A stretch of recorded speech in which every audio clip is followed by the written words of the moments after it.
Impressions is very good build quality.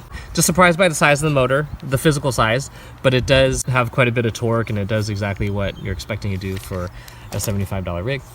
So no disappointment as far as the performance. Again, impressed with the build quality. Love that it has a wheelie bar, and the remote's pretty good too. So I got mine at AliExpress. You can find these in other outlets like Banggood and stores of that nature.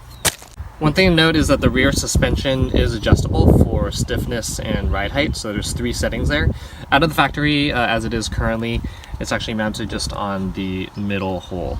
So we look at the front, while the back has 3 holes, the front has 2. So here it's on the outer one.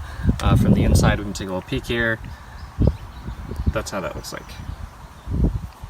So you can adjust that for ride height and again, stiffness to see how you like your ride. While most budget RCs will come with a standard smaller red JST connector, you notice this one comes with the Deans, or also called a T connector. So this one is more common with some of the other higher end or larger size batteries. So you basically, if you already have a stock of batteries, chances are you either have XT connectors or Deans.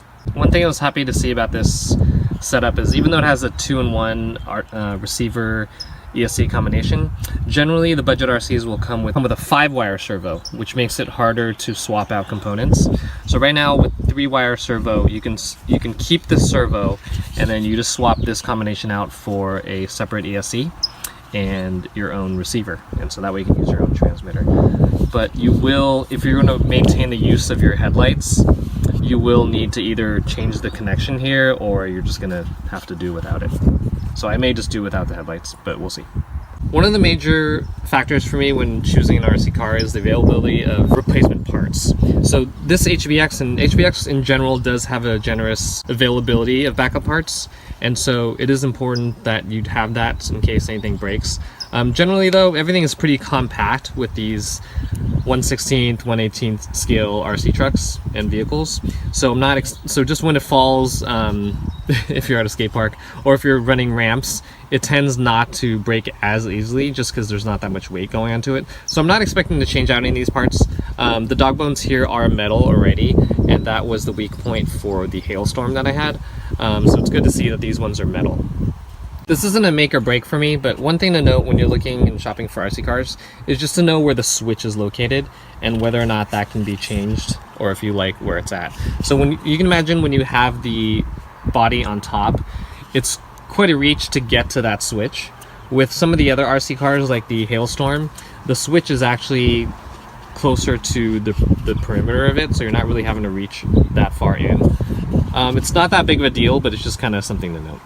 I'm happy to report that when I checked out the hubs, all 4 corners were really tight. So there are some RC cars where people reported, not from HBX, but from WL Toys, where people reported where they're not that tight from the factory and their wheels fall off and they lose their hubs.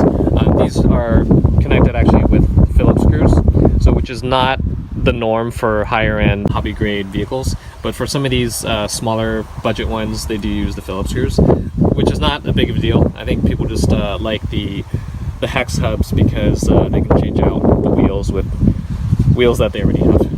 But if you're going to use this as is, it's really no big deal.